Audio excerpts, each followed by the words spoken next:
In this episode, I want to talk about how enablers of the narcissist are actually doing more harm to the narcissist than helping.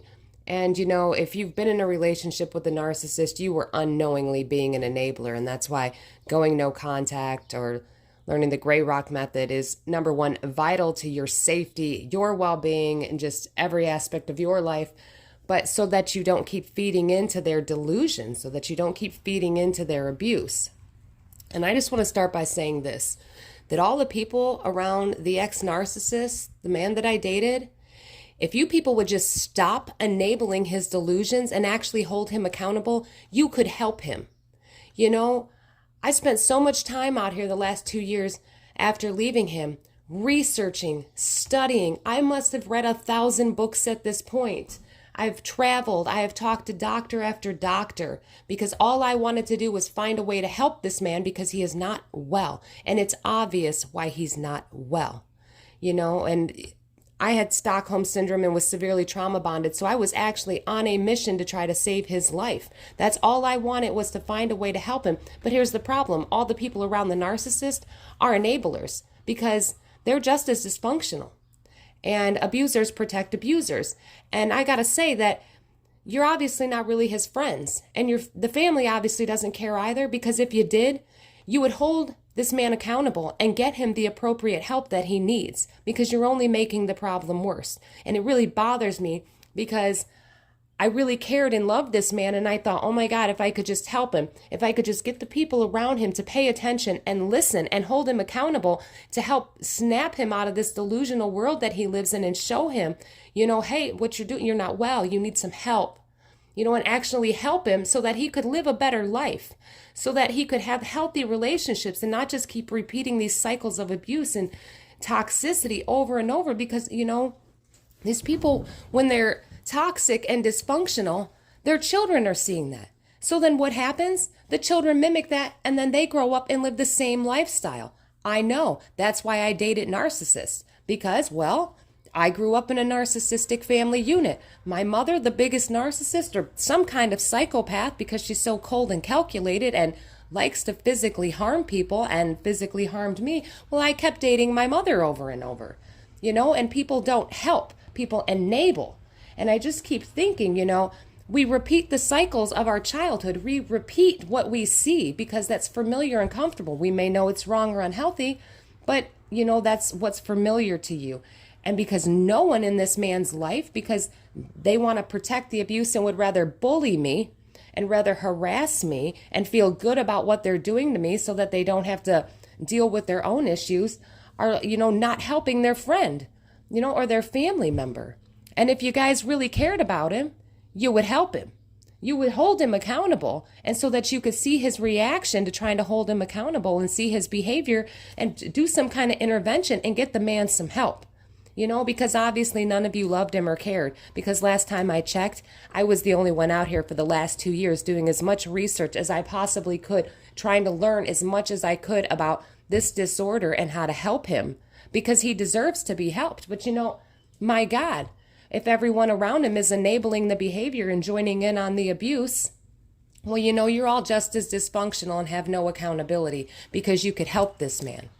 But real quick, I want to talk about how not only, did he obviously regular narcissistic abuse, it's absolutely horrible and destructive. And they're so good about abusing you in private and then smearing your name to everybody else and rallying flying monkeys to help with the abuse. And these people just tormented me. But you know what?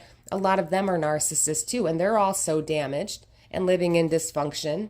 And it's easier for people to project their self-hatred onto someone else. And this entire group of people, they all rallied in on it. And all of them at once projected their crap onto me.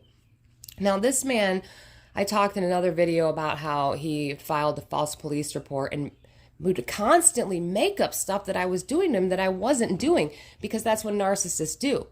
When they accuse somebody of something, it's because that's what they are actually doing. If you pay attention when a narcissist talks, if they start accusing you, their accusations are actually admissions of what they're doing to their victim. If the narcissist says, man, this ex is crazy, that ex is crazy, they did A, B, and C to me. No. That's what the narcissist is actually doing. Well, my house got broken into. And once again, I called the Wood County Sheriff's Office, and this tiny town, the same Wood County, they're all friends. They all grew up together. It's so corrupt out here in this tiny county.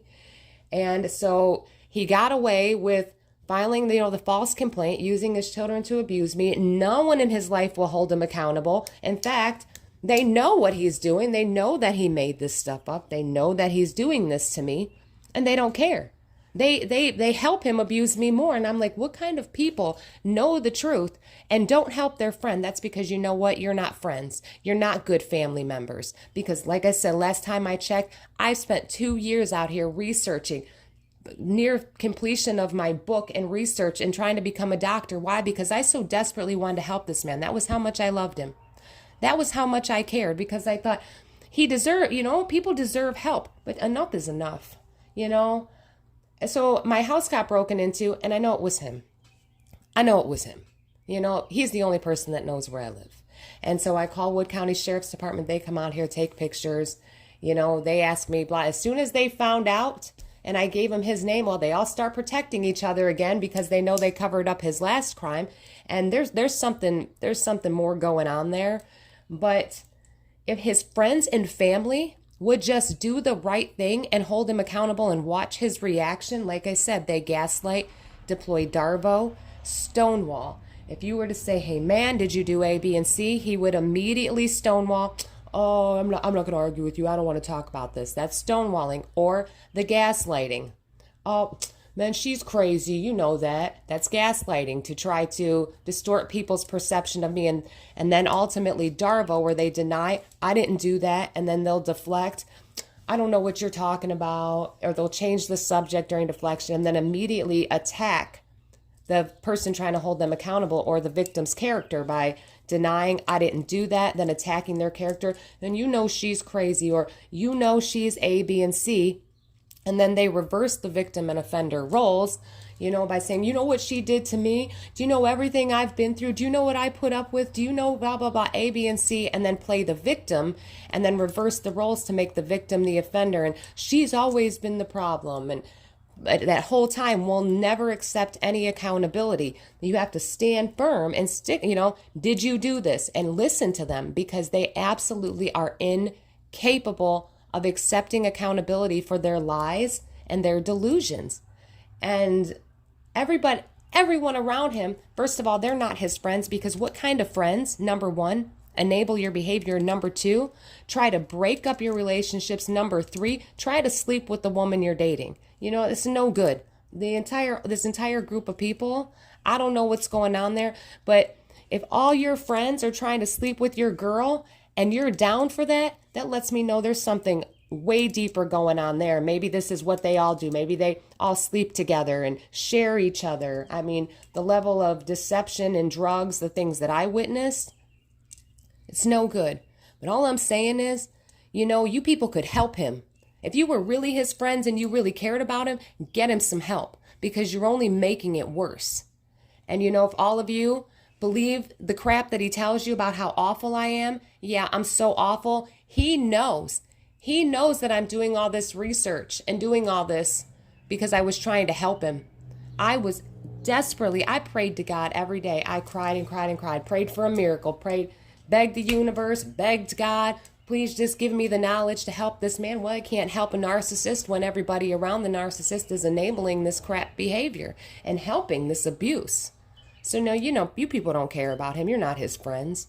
Because if you were his friends, you would sit him down and watch his reaction when you try to hold him accountable. In fact, when the woman he was living the double life with behind my back, her and I actually had a little run-in, and together her and I went to his door, both of us completely calm and rational, because she wasn't mad, I wasn't mad, we were both completely calm. And when he got faced with both of us standing there and we attempted to hold him accountable, he immediately reverted, ran into the house and locked the door like a scared little kid, which is ultimately what narcissists are. They're just children trapped in an adult's body. Then later on I said, why did you run away like that? Oh, I wasn't going to talk to you two crazy women. I had to hurry up and get away from you crazy women. I'm like, nobody was acting crazy, but that's what they do. because they're incapable of being held accountable. So that they stonewall, they run and hide, gaslight, deploy Darvo, and I thought, and first of all, the woman that he was living the double life with is like 100 pounds. She's so tiny. And me, where her and I are standing there, and he had the nerve to say he had to run in the house and hide from us and lock the door because, man, we were just two crazy women. And I thought, oh, yeah, it's always us. We're just so crazy. It's because they don't have any accountability and they gaslight to say things like you're crazy, you're insecure, and this is distort people's perception of the real victim. Again, if any of you people cared about him whatsoever, you would get him some help. You would hold him accountable for the things he's doing. But, abusers protect abusers. And then they would have to admit that they've got issues for allowing this type of behavior. And none of them are any better. None of these people are any better.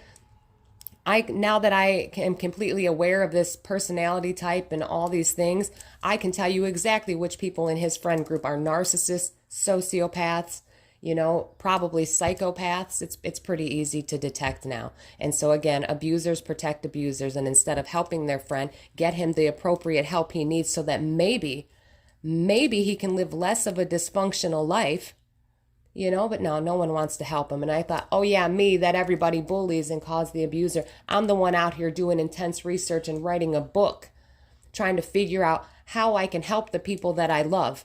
How I can help the people that I love overcome this disorder and get them the appropriate care they need so that maybe they can, not bring their children or keep passing this crap down or abuse anyone else. Because, eventually narcissists and people with, psychopaths and sociopaths, they get physically violent. They do violent and corrupt things like making false police reports to try to have someone arrested just to get revenge for suffering a narcissistic injury. And now he's broken my house. He has hacked my phone. I had to get rid of my phone because he was hacking my phone and all my things. And I'm like, all the stuff he told people I was doing to him, listen up, guys. That's exactly what he was doing to me. That's what narcissists do. That's what abusers do. So if you really cared about your friend, if you really cared about your son or your cousin, your brother, sister, whatever he is to you, you would pay attention to what I have to say and get these people some help, because it's very destructive to other people's lives. And, the flying monkeys, they enjoy watching the narcissists torture people. They enjoy rallying in on the abuse. Everyone says, oh, the flying monkeys, sometimes they don't even realize they're a flying monkey. No, yes, they do. Because when you're treating someone with disrespect, when you're engaging in behaviors towards another person that are not appropriate. That's not okay. So I just wanted to get that out there. And everyone, have a great day. Thank you for listening. Again, I would love to hear your stories and your experiences with this, because I know anyone that has suffered at the hands of a narcissist and narcissistic abuse, you wanted nothing more than to love that narcissist back to health. That's all you wanted. You just didn't understand why your love just didn't make them treat you better, why your love just didn't change them. Well, you know what? This is why. They don't care about your love. And it doesn't help when everybody around them is enabling them and not holding them accountable, but instead helping them commit their crimes and helping them live in dysfunction.